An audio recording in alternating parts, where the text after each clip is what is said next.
Hi, my name is Nissan Daneta. I'm the founder of Open Sales Academy and the creator of the Business Bootcamp.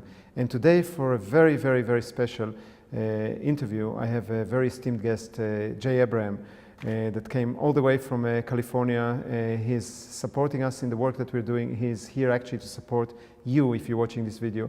And what we try to get in the next in the next interview or this next conversation is I wanted to pick up your brain in order to support our students and people that would like to be students and watching this video interview with us with some of the wisdom that you shared with me for the last 16 or 17 years through your programs, through your products, through your mentoring. And now we have a chance to have you one-on-one, and I'm going to ask some hopefully interesting and insightful questions. Great. But my pleasure. You said it again and again, and I'm hearing you talking about it for so many years, that in every single business, every small business, there is so much money that the entrepreneurs is leaving on the table. And you used to say that it's anywhere between $10,000, if we talk dollars, $10,000 to $1 million. You can just go into a business, look at it, and identify places and assets and opportunities that they're not seeing that very easily can be flipped in order to generate more revenue, more profits. And I heard that before, and it sounds a little bit hypey, but every time that I was going over your strategies and techniques and I used that, I could find more and more of those hidden assets and opportunities. Now you're coming here, and in the last 4 or 5 days that we're spending together, you managed to uncover so many of those in our business, which we thought that was going very, very well.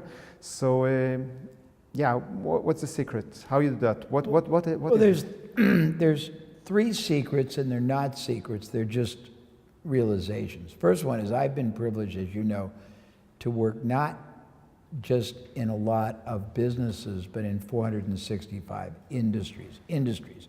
That means I've got to look at 465 different ways of thinking, 465 different strategic models that are totally different than one another, 465 different business models, 465 different revenue models, 465 ways of targeting audiences, of attracting them, of selling them, of reselling them, 465 different ways of creating new and additional ways to generate revenue and profit. When you have that kind of an expansive understanding, and then you look at most people in business who only know what they've either observed from the people they worked for before they started their business, or the couple books they've read, or the other people in the business, you realize that it's very improbable that most people left to their own devices could possibly choose the highest and the best performing, and then I can fill in the blank. A way to target their audience, message to give to their audience, way to get their audience to respond to them, the best way to convert them to a client, the best way to price or position or differentiate the product, the best way to get that client coming back over and over again, the best way to fully monetize it, the best way to maximize their marketplace, the best way to utilize all the influential areas. So that's one thing. The second thing is that I had, in my exhaustingly fascinating life, I've been exposed to 3 different companies that were the leaders in fields that all related, but they taught me great lessons. The first was the Deming organization, and he was the father of optimization. Optimization is maximum results, minimum effort, highest and best use of time, effort, opportunity, capital, human capital, access, communication. But he taught you couldn't really optimize, you couldn't get maximum results if you didn't first have a broader understanding of what was possible. Because if you say, I'm going to do it this way, because that's the only way you know, and there are 25 or 50 or 100 higher, better, safer, more predictable, higher performing alternatives, but you don't know them, it's a tragedy to see you waste all the time on this when something else could be that. Now, Deming also taught that in a typical situation, there might be 10 to 30 what you call impact or leverage points, different points, each one of which could be identified and improved. For example, how you position yourself is a leverage point. How you take that positioning and go to the market is a leverage point. How you try to get the market to respond to you is a leverage point. What you do when they respond is a leverage point. What you do if they respond and purchase something is a leverage point. Where you take that purchase next is a leverage point. How much you sustain and maintain the frequency of purchase is a leverage point. Whether you have one time product service or you have many, how many different ways you create to monetize it is a leverage point. If you're in a business where referrals are probable and possible, how proactively you generate referrals is a leverage point. I can go on, but that's just one example. Most people don't see any of those leverage points, but Deming taught, and this is brilliant math, it's geometry in a simplified way. If you identify 10, 20, 30, 3 leverage points in your business, and you get each one of them performing, I don't know, 10, 20, 30% better, which is not very hard since nobody even knows what they are, and probable fact that you're doing it the very highest and best way is 0. 3 elements improve 20% probably gives you 80 or 90% improvement in your business. And if the business is just breaking even and paying a little bit of your overhead and you're struggling, that could be all profit to you. So that's one thing. Secondly, I worked with the largest multi-variable testing, these are just in addition to so many other people, multi-testing company in the world, and they tested different ways of doing, different ways of saying, different ways of selling, different ways of answering the phone, different ways of greeting people at the front door, different ways of positioning things on the shelves, different ways of making offers, different ways of dealing with credibility, different ways of projecting and dimensionalizing your expertise. I can go because they tested thousands of things, but you realize that one way of doing something produces X, another way can produce 21 times X. Now, most people aren't going to get 21 times improvement, but I have so many case studies from my work around the world where we doubled or tripled or quadrupled just by changing one little element, the headline or the way we opened a phone conversation or the positioning of an email or a website or the way we took the risk away or the way we added value to it. And I can go on, but when there's that much upside improvement, meaning so many ways, I think I told you this in one of our meetings, we had a very large retailer, we just changed the way people greeted the prospects when they walked in the front door, and we tripled 3 times the number of those prospects who bought. It added millions of dollars. We had a company that ran ads in for investment purposes, and we changed one line in the top, the headline, and it was 5-time improvement. We've changed subject lines, and not just one thing. I'm just talking about a throwaway, because I deal in strategy, I deal in changing business model, I deal in repositioning people, I deal in all these different things. You have reduced it down to its foundational PowerPoints, the things that are the most important, but we've looked at lots and lots and lots and lots and lots of entrepreneurial businesses, and I would say conservatively 98% of them are stuck or stalled or stagnant or suffocating. I like the S's, and don't even know it. And it could be that they're stuck or stalled with being tactical and not strategic. They could be stuck or stalled with a business model that doesn't work. They could be stuck or stalled with marketing that's ineffectual and they don't know it. They can be stuck or stalled with costs eating up profits and not knowing how to shift. There's so many ways to do it and they don't know. They could be stuck being marginalized by the market because they have unknowingly allowed themselves to be a commodity. There's so many ways, but I'm just giving you a few. And that's just a handful of things. But I've been privileged to not only do 465 industries, I've helped 300 prominent, iconic experts, and none of them came to me for help with their methodology. They had great methodology. They came from me to command maximum respect amongst everybody else. If you were selling, if you were training people on sales, if you were selling expertise, if you were selling consulting, if you were selling training, if you were selling services, you wanted to be able to be seen as the preeminent, the only choice, and they didn't know how to do it, and we had to create. And you do a lot of work with your audiences in those very same elements, but you've done a very wonderful job of demystifying it, simplifying it, and then integrating it so it's a very powerful integrative system. I like that a lot. And then when we're talking about these people that we're actually working with, those are usually smaller entrepreneurs, those are usually smaller companies, and they say, well, optimization and systemization and testing, that's either expensive or time consuming. They don't have, I mean, they're having all those heads on their heads to do all these things.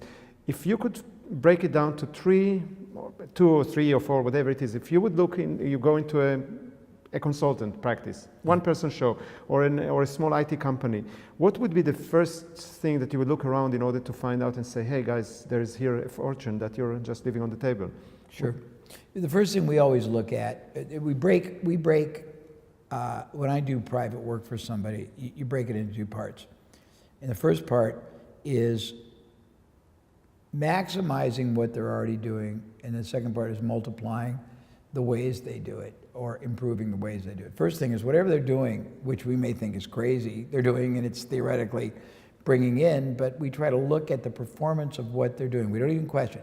If they're knocking on doors and that's the way they built their business, we try to teach them how to make the doors they knock on the best qualified, the message they say the most impactful, the proposition they make the most irresistible, and the services they offer the most profitable. If they're getting people visiting their website, we try to get the visitors to convert the best. We don't do anything different until we first see what the heck they're doing. If they do emails out, we try to make the emails produce greater results. If they do little free seminars, we try to make the proposition better and the content better so it'll convert people to clients. If they just do word of mouth, we don't let them do passive word of mouth. We teach them strategic referral generating systemization. But I mean, that's the first thing we do. Then, and we do that because it multiplies everything they're doing by it's really easy. Whatever they're doing, if you improve it, even if it's the dumbest thing to be doing, and I don't mean that disrespectfully, you can still double or triple the yield, the results, the profit, the revenue, and then we take that additional revenue and we slowly and safely start developing higher and better alternatives to either replace that, so they get a lot more performance for the effort, a lot more profit for the opportunity, a lot more result for the activity, and we add additional ways of reaching the market. But it's very simple. I mean, it may sound sophisticated, but you just do the first step first, and when it works, it produces both validation and enthusiasm and profit, and then you do the next, and the next, and the next. We also try to find within every business what I'll call the windfall opportunity. Every business has one, maybe multiple windfalls they're just sitting on. Maybe they have a bunch of prospects they never converted and they just didn't know how, and you go right back and either make the same offer now or a lower offer or a higher offer or a different offer, and make, depends on the size of the business, as you said, $10,000, $1 million.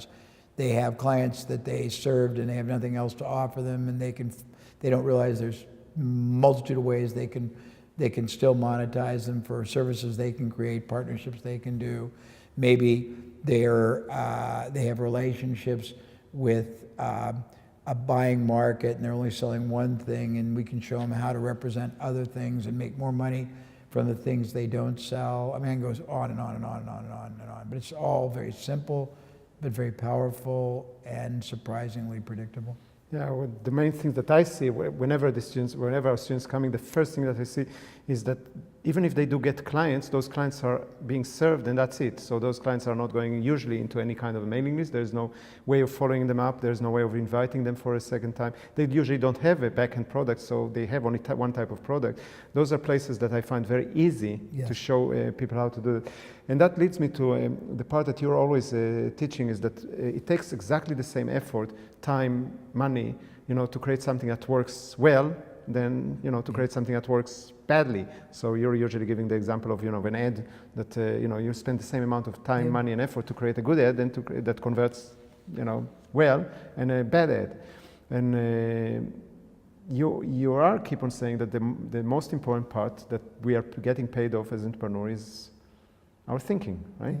So give us some tips how to start thinking better. There's a lot of ways, but I'll give you the simplest, easiest way, and that is, well, I'll start by using the reference, and I think I used it yesterday with some people in one of our meetings, is everybody watching this has traveled somewhere, whether you travel outside of Amsterdam, outside of Netherlands, outside of Europe, outside of well, I guess you can't, other continents, but whenever you travel, it broadens your mind. You see different ways of doing, different clothes, different climates, different foods, different geography, topography, morality, religion, architecture. You got to be willing to travel outside of your comfort zone. Your comfort zone could mean three things. The industry you're in, because everybody does the same thing the same way, and there's very little chance of finding breakthroughs in what you're doing. If you look at all great breakthroughs that have occurred in life, not all, but most of them, they came from outside the industry. Telecommunications, fiber optics did not come from telecommunications, it came from aerospace. Rogaine for hair didn't come for working on hair, it came for working on pimples. Viagra came from work on heart medicine. The roll-on deodorant came from the ballpoint pen.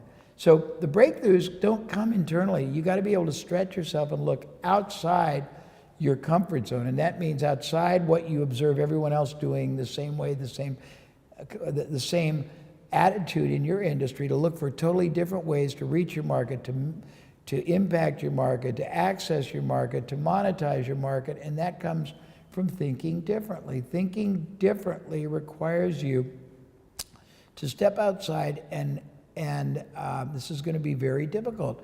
It requires a sober reality. You've got to look and project ahead and say, okay, is the effort I'm taking, is the approach I'm making, is the strategy I'm following, and very honestly, Desanda, it's probably not a strategy, it's tactics, or the tactics I'm using. If I keep doing that, maybe I do a lot more of that, is it going to get me anywhere better meaningfully?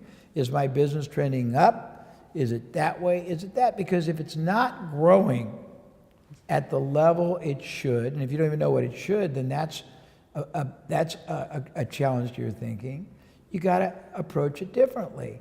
Thinking about your business starts with, we've identified lots of, I deal in the world of upside leverage, higher yield, higher performance, higher outcome, higher results, higher compensation, higher perceived value, higher stature, higher loyalty, higher repeat business from the same effort, the same activity, the same market, the same dollars, everything. But it starts, first of all, with thinking about the whole thing differently and reverse engineering and saying, what am I trying to accomplish and why?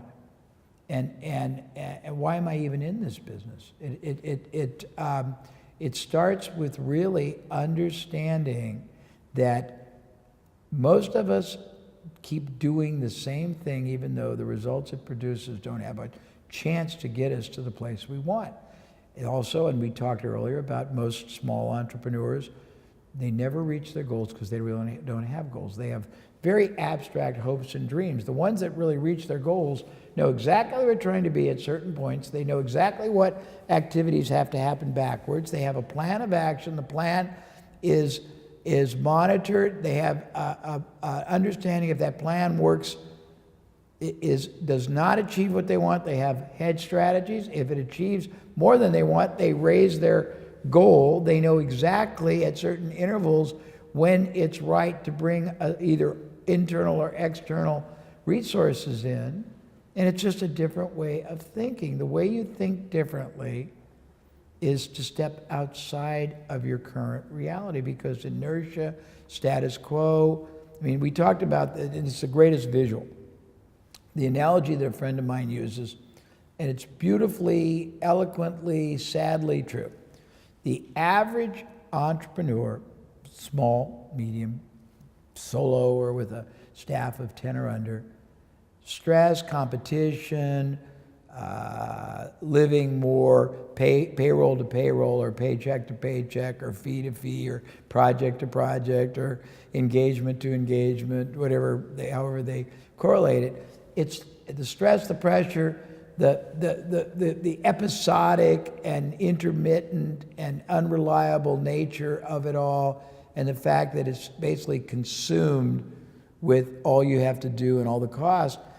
It's as if you're digging a hole deeper and deeper, faster and faster, the more stress, the more pressure, deeper and deeper. But the analogy is as if you're digging this humongous hole with this little spoon, and you're doing it yourself, and the spoon's bending, and your elbow is about ready to fall off. And the deeper you dig, the harder it is to get out. And the faster you dig is your response to the stress and the failure of working harder to produce the expected increase in results. You're digging faster, faster, faster, faster. The question is, first of all, if that's the hole you should be digging, should you be digging it, or should you hire someone to dig it to free you to do things that are in your expertise, your specialty, where you really are in the zone and making the most money and making the most fulfillment and satisfaction? Second, if you should be digging that hole, should you be using a spoon, or figure out what's the best power tool to do it in one big instead of a lot of little things? Third, if a hole is really to be dug, is that where it should be? It should be over here. The purpose of an entrepreneur, whether it's a one-man or woman entrepreneur or somebody running a 10,000, you should be the strategic thinker. And I was going to say, when in the world of high-performance thinking, which is not as sophisticated as it seems, you can reduce it down to elegantly simple factors. There's 9 key shifts in thinking that would change everybody's life. And you don't have to make all 9, but if you do, it's great. Change your strategy, you change your results. Most people, small entrepreneurs, don't even have a strategy, they're tactical. Change your marketing, you change your results. Most of them don't even have any marketing, they don't understand better marketing. You change your use of relationships, you change your results. You change your ideology, which is your belief system, you change your results. I can go on and on, but there's only 9. And they're very simple, and these simple little shifts can explode relative. I mean, I'm not saying somebody who's making $60,000 is going to make $600 tomorrow, but it's not really as improbable that they won't make it over a 2 or 3 year period if they continue following a different combination of those. But I'm saying that somebody making $60,000, if they change just a few of those points, and I didn't give you all 9, will absolutely make a lot more than 60,000, and they will make it controlling their destiny, having more respect, more impact, more income, and more freedom. And that would seem like what your audience really wants. And you teach an integration of that in your basic 2-day boot camp, the one that you don't even charge for. Yeah, and what we found out is actually that the strategies, our target audience at least misses the strategies and misses the goals, that's for sure, and misses the right plan. So everything that you mentioned is totally correct. And you're master master strategies. So I actually came to you from the beginning to learn strategies. But the more I get to know you and the more you work with us, with me personally, I realize that underneath all those strategies and the tools and the tactics and everything that you're teaching and that you're sharing with the world, there is still this, I don't know if it's beneath, beyond, above, or whatever, there is this mindset that is so important, because all the things that you said, if I don't have the right mindset for that and the openness and the willingness to go for things, then I will keep on digging the hole, and there is no reason for me to, there is no motivation for me to change.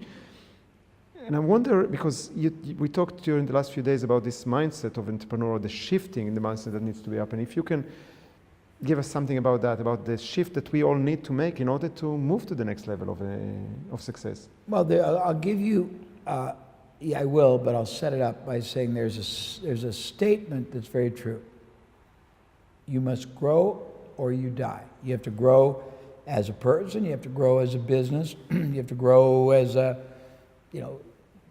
husband, partner to your mate. But growth requires it requires a little bit of pain. Anybody who's ever taken up a sport, weightlifting, golf, tennis, rock climbing, it's not fun in the beginning. It's not always as great an outcome. You got to be willing to stretch yourself to grow. When you hurt, your muscles build. I mean, and you got to tear down the walls in your mind. Now, what I have learned, I was forced to develop what I'll call this infinite, not just possibility, but probability. Difference between possibility and probability. Possibility is when you're a delusional optimist that thinks a little bit about what could be. Probability is when you've seen validation over and over and over again about how these shift in thinkings produce different results. I've been privileged. When you look at 465 industries, not businesses, you see that you don't have to do it this way. You can do it this way and this way and this way and this way and this way. And this might be the least productive, the most expensive, the most time-consuming, the most ineffective. This might be 10 times easier. This one might be 20 times more powerful.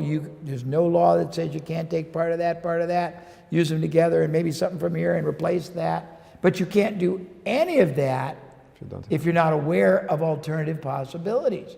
If you're not aware that there's a lot more out there. We talk about the fact that, and we were talking earlier, that if we lived in the 16th century and I was sick and I came to you and you were a different thinking doctor and your new thinking said, you've got a humongous problem and a swelling in your stomach, I'm going to take a knife and open it up and see if there's infection I need to clean out, they would put you to death because the standard way of thinking was you put a leech on the outside and that'll fix the problem.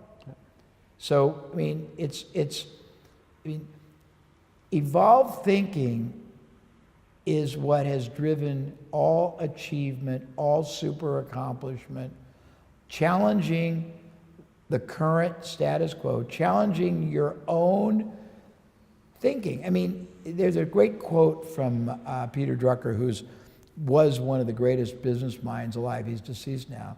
And he said, if you aren't committed to making your current thinking and your current business and your current approach obsolete, you can make certain your competitor is committed to doing it to you and for you, so you might as well do it to yourself first. And it's a very simple concept because the world is too competitive for you to just sit still, and if the approach you're using is the exact same approach everybody else is using, what in the world do you imagine is going to give you any advantage? What in the world is going to imagine is going to give you any growth? If you think about it logically, the only possible pathway to get what you want has got to be doing, thinking, approaching, operating, positioning yourself different than everybody else, isn't it? Because if you can do what everybody else does, you just got to hope and pray that a rising tide carries you. I guess a rising canal carries you. But that seems very, very reactive. I don't believe in reactive thinking. I believe in proactive thinking. And proactive thinking is based on understanding the possible alternatives, understanding the available superior performing resources, understanding that you have not been sentenced to a life of continuing doing what you're doing the way you're doing it, with the limited knowledge you've been doing it with. You have permission anytime you want to escape the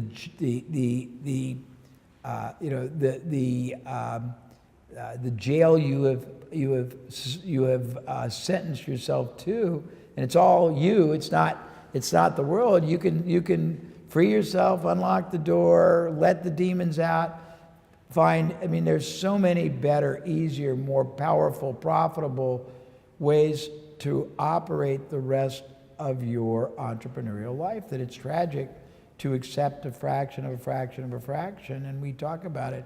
Most small, medium entrepreneurs limit and restrict and impede the number of clients they could be generating, size of the sales they could be getting, the degree of trusted, bonded, long-term connection they could be creating, the repeat business they could be getting, all the other additional sources of revenue they could be generating from the relationship.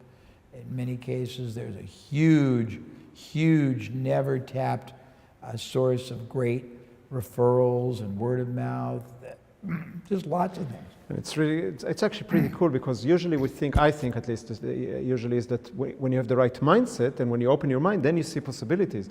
But actually the way that you describe it, that we also develop the right mindset and we open our mind when we see possibilities. That's so when correct. we're willing to look out and to look and Well see what stated. is possible, right? Yeah, so absolutely. that's actually a great, nice positive circle that can support. You don't have to wait. You really don't have to wait. That's another paradigm shift. You don't have to wait. That's really cool, and so it's an insight for me. So that's great. Thank you for that. One of the things that I experienced with you, I experienced that from your teaching, but it was very interesting to see when you worked with us right now in the last few days, is that every time that we presented a problem or a challenge, and we kind of asked, so how do we deal with, how do we defend, how do we, counteract it, or whatever, and you came and says, where's the opportunity? Why is that a problem? Why don't we take this problem and actually say, this is not a problem at all, this is an opportunity?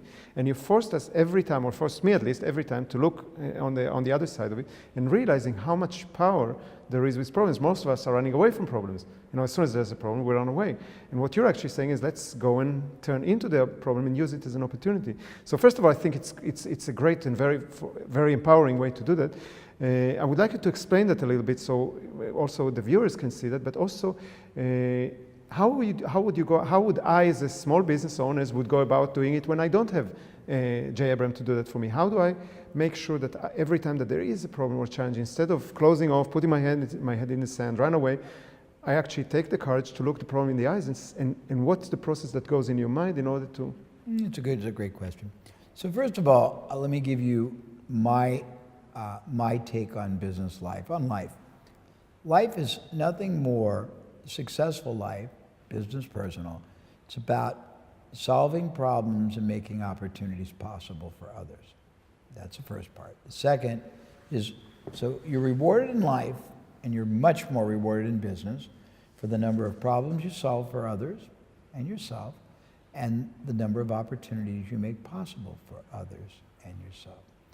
You're rewarded in direct proportion to the quality, quantity, and consistency of value you create for others, but you have to know what others' definition of value means, because what you think is value to them, they may not agree with. So that's the first part of the question. The second part is that most people see, I don't want to call it problems. They see issues that are not. This goes I'm going to express something I've never said before, so it might be a little rough. But if you think about conventional thinking, linear thinking, and nonlinear thinking, because really the key to breakthroughs is being able to look at something unconventionally, look at something nonlinear, not necessarily creative. By the way, unconventional thinking may be the most pragmatic thinking. Unconventional thinking may be the most critical and logical thinking, because the assumption, and it's a delusion most of the time, and it's an incorrect fallacy, is that every conventional thinking is the highest and best and most productive thinking. Honest to goodness, I don't have time in this to show you, but it's not. So that stated, let's take this question about a problem. I'm not sure that should even be called a problem. If your circumstances are out of alignment with conventional thinking, you feel that's bad. Mm-hmm. I don't think it's bad. I think it's an opportunity. It just has to be articulated and conceptualized and contextualized. Let me give you, I'm being too abstract. So you're a one-person business and you're competing against somebody who's got 25 people. And you're saying, oh, I've got a disadvantage because it's just I. Well, if that's the delusion you want to have, then fine. But you could go to the person and say, I am a boutique operator. I do everything myself, so I have to pick and choose the clients, but you're getting the owner. You're getting the person whose reputation's on the line every day. My competitors are very impressive people. The heads I really like, except most of them now are in the office, not a negative, but they might be the people you deal with to close the deal, but they're not going to be the people you're going to get servicing you. With me, I don't even know if we'll be right for each other. I only can take 10. I've got 8. I won't take 11. I mean, you can change the whole dynamic from a negative to a positive. I'm just sort of plucking an example out of. That's great. But I mean, there's a million of them. But it's an attitude. I mean, I told you that I have been profoundly impacted by the martial arts called Aikido. Yeah. It's nothing more than using the force of the enemy against the enemy. And in this case, it's using the force of, and I don't want to call it the problem because I don't really think it's a problem. I think it's the perception that because you're out of alignment with convention, that's a problem. Yeah. That isn't really a problem, is it? I think it's a great opportunity. Why would you want to be in alignment with convention? Because then you're nothing but a commodity that is lost in the in the sea there's nothing there. I think the perception of problems means that you're poised for such incredible growth. If you think you have a marketing problem, selling problem, a positioning problem, an income generating problem, it means you have all these huge opportunities. You just haven't really properly perceived and what's the word I want to use? Contextualize it. It's not. I don't think it's a problem. I just think you've been seduced and fed the pablum and the perception of society saying everything has to be conventional. Your thinking has to be conventional. Yeah, but I totally agree with you. And people in my office and my team and my family and everything, they know that nothing is a problem and nothing is impossible. And I totally agree with you. But I do hear that from our students again and again. Oh, but you don't understand. I have a problem. I have a problem of cash flow. I have a problem of I don't have enough clients. I have a problem that that the bank is on my now. For example, when people come to me and says, well, I have a problem of cash flow. And then what I teach them, one of the methods we teach is make sure that you're getting or no, they say I cannot get finance today. Now it's a crisis, I cannot get finance. The bank is not willing to loan me money. My family is not willing to loan me. And I says, fine, but you have the best people in the world that would love to loan you money if you just go to them, and that's your client, for example. So we're talking about client financing, but I can see how many times this is actually blocking people, this thinking that they have a problem and not being able to shift that and to ask themselves. So let me give you a more concrete response then to the question. I understand. So, okay, let's accept for this part of the discussion, even though I don't accept it, that problems are real, okay?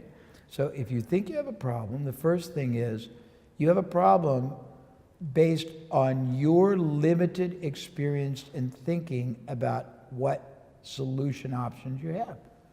So if you have a very limited scope of understanding and you only see one way to solve the problem, you don't see that you could tomorrow change your revenue generating or your client, have them lend you money or buying in advance or prepaying, but that's only one. I mean, the greatest lesson I have, and I'll just use it one time for this, I've told it to you, but one time I was in China and the guy said, we have a problem, we can't grow because the bank won't lend us any money. And my response was, if it did lend you money, how would you use it? And they said, well, we're a motorcycle manufacturer, we would go to Asia somewhere else and build a plant and hire salespeople and get distributors and get retailers selling our motorcycles in 5 or 10 other Asian countries. I said, well, why do you need the money for that? Just find somebody who's got a bigger problem than you do, but for whom you are the solution. I said, find somebody who's got a plant they're not using fully. Somebody's already got salesmen and distributing something similar, not competitive, that you can just put your product right through it. And that was the conversation. And a year later, I came back, and he was there, and he was laughing and smiling. He came to the mic and said, I did what you said. I make motorcycles. I went to Malaysia. I found a lawnmower manufacturer. They had a huge plant. They were only one shift. They had the whole second shift not being used. All I had to do was produce the dies, the things they produce with, go there and teach the team. They hired the team. They already had salespeople. They had lawnmower dealers in 8 countries. We both made $10 million in the first year with almost no investment. But the point I'm making is there's always somebody out there. If you want them to advance your money, sure. But there's somebody who's already got the resources, or they've got the sales force, or they got the distribution, or they got the market, or they've got the trust of the market, or they got access to the market. Whatever it is you think you are lacking, you already got it from somebody else, but you don't see it because all you have is the limited 1 or 2 solution paradigm. And if you only know, we were laughing earlier, and I told you this wonderful statement. If you have 93 ways to say no to me, and I have 100 ways to get you to say yes, who's going to win? And that's probably about as simple a way of making this point. Most people only have one way of trying to dig themselves out of a problem. Well, if you only have one way and you don't feel you can do that, or you've tried to do it the one way you think it can be done, then you've so self-sabotaged, self-limited, and frankly, sentenced yourself to a life of mediocrity in your profession. It's tragic. But there may be 100 better ways to do it, and there may be 150 ways within those 100 of trying to do it. But if you don't know any of them, then the bank wants this. You don't have cash flow, and you believe your own. It's all here. It has nothing to do with what's probable, not possible, but probable out here once you understand what's available. Yeah, I agree. It's not that I have a problem. No, okay. But it was wonderful. I think it was wonderful. One of those perceptions, and one of those things that I find that limiting a lot the people that we're working with. I mean, there is more, but this is something that I found that is that I have to work sometimes hard to communicate. That would be great to hear it from you. Is that our people are mostly fell in love long time ago, like I at the beginning fell in love with their business, or mainly with their product. They're so in love with that they came with the expertise or with the knowledge, and they think that this is the right thing for everyone in the right way, and it's hard for them to see that there is somebody else at the other side that needs to accept it, and they're wondering why am I not successful? I have this wonderful product, but nobody wants to buy it. And what we're trying to teach them from the beginning is, hey, there is somebody else there, and if it's a hobby, that's okay. But if it's a business, your center of your business is not you, but it's your client. And you're always teaching this wonderful metaphor of, instead of falling in love in your business, you need to fall in love with your client. And I think that would be great to. Sure, I'll give you a quick. So over my long career, I have discovered the very powerful fuel that propels and hurdles people to much higher levels of achievement, success, impact, and performance. And one of many of them, and probably the most important, is shifting from a strategy of mediocrity or a strategy of trying to be just successful to what I call the strategy of being preeminent. Preeminent is it's an integrative mindset and a belief system and a way of thinking and doing business and relating. And the easiest way to explain it is you want to be seen as the most trusted advisor for life to the market. You want to shift your focus and not be enthralled with your own expertise or your own business, but be focused on the difference, the impact, the advantage, the protection, the well-being, the enhancement, whatever it is, your product or service at work in the lives of the client or the business will make. You fall in love with the client and you live for the impact you can have, and your expertise flows naturally. You don't have to defend it or articulate it well because you're so focused on channeling that expertise into the client's life that it's so distinctively more powerful in the intention that the client sees you in a rarefied place. There's a lot more to preeminence, but it's a whole integrative belief system. But basically, it's being willing to really advise the client. It's not letting the client buy less than they should, in less combination than they should, in less quality or quantity than they should, in less frequency than they should. It's also not letting them buy something they shouldn't buy. It's being willing to not just make money for making money. It's being responsible enough to take the role of advisor seriously. We talk about customer and we talk about client. If you want to be the most trusted advisor, the most horrible thing you can ever do is think of the people you deal with as customers. And the reason is very simple. Again, we were talking earlier, we use a dictionary in the United States called Webster's. You may use a different one, but if you look at our dictionary and you look up the word customer, now before I say that, we're in a world, I can't absolutely attest the Netherlands, but everywhere else in the world that I go, there is fierce competition. There is brutal competitors. There's markets of consumers, whether they're business to business or just consumers, who are so well educated that they are all working sort of as a convergent force to marginalize you as a provider. They don't want you to be any different. They don't want you to be any superior. They want you to be somebody they can hammer down and cut the price. And if you call them a customer, you are submitting and you are committing the worst mistake of your life, because a customer, if you look it up, is somebody who buys a commodity. So you're saying, yes, I'm a commodity you can buy. If you look up client, it is somebody under the care, the protection, the well-being of another. So it conveys a much higher relationship, responsibility, and connectivity. There's a lot more to this, but when you start thinking differently and acting differently and interacting differently, and it goes many, many different levels, but your impact changes, your posture changes, the perception the market has of you. It's rather wonderful. There's you, and then there's everybody else.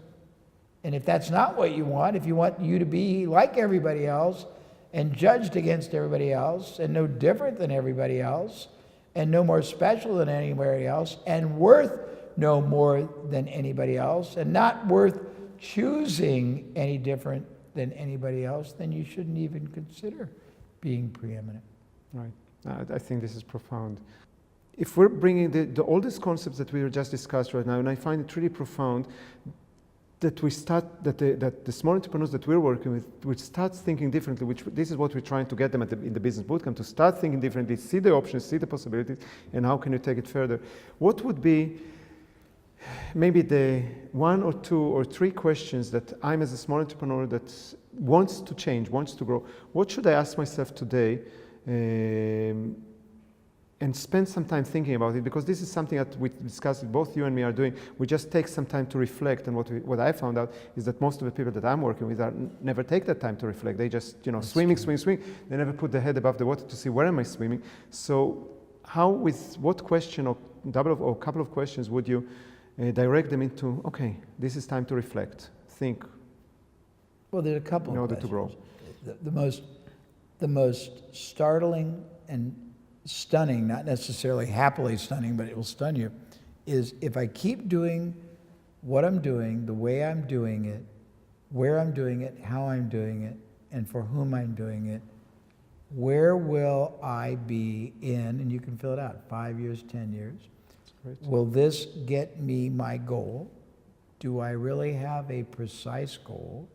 Is that goal concrete, and do I know all the steps I need to take? For example, somebody will say, oh, I want to make $1 million.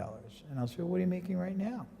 And they'll say, I'm making 50. And I'll say, okay, so if you don't change the approach you're taking, to make $1 million, you have to have 20 times the clients. Can you handle that? You have to have 20 times the time. Can you handle that? You have to have, and then we'll explore, first of all, the impracticality of the abstract goal, and then we'll say, do you know any other way that you could get that $1 million? What do I mean? Well, if you have 30 clients right now, what if you could sell 15 of them another service for $50,000? What if you could, and they don't think about that. So I'd want to think about that. Then I'd want to think about what you're doing, why you're doing it, how you're doing it, where you're doing it, and how it's doing. Because most people don't even think about that, because we sometimes say, well, I mean, and one of the things people don't ever do either, it's funny, I have a friend who works with financial service providers, and he tries to show them that all clients aren't equal, so why would you want to spend the same time on them? No.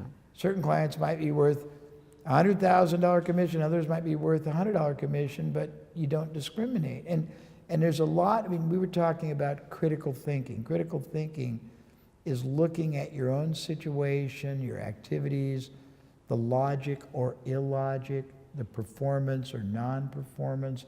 You know, I said this, somebody asked me this question, it was wonderful. If your business were a mutual fund, a collection of investments together, which is really because it's not a real business, it's a lot of different activities interacting, whether you like it or not.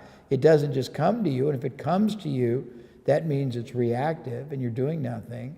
If you got to go for it, you're spending a certain amount of time. Is it the right expenditure of time? Is it the right market you're going after? Is it the right message you're using? Is it the right process you're using? Is it the right proposition you're using? Is it the right product service? Is it the right pricing? I mean, I can go on and on and on and on, but there's a few questions. That's perfect. That's great. Just before I say thank you, Jay, just to tell you that you should actually take the time right now and write down the answers to those questions. I would love to hear from you, so you can put whatever you want, whatever you're willing to share with me and with the rest of the people in the comment box below, and I will respond as appropriate. I also want to let you know that if this type of information, this type of wisdom, type of life experience and business experience is something that attracts you, then we have some really cool surprises coming your way, so stay tuned, especially if you're an advanced student with us, because you will have a chance to learn more from Jay Abram, that usually you will go to a seminar with him, or used to, because he's not even anymore doing it, but you used to, like we used to in the past, paying between $15,000 to $25,000 per seminar, or paying $50,000 or $60,000 or $100,000 today, I think, per day. And we are committed to make Jay's brain and wisdom and experience available to you in different ways in the coming future.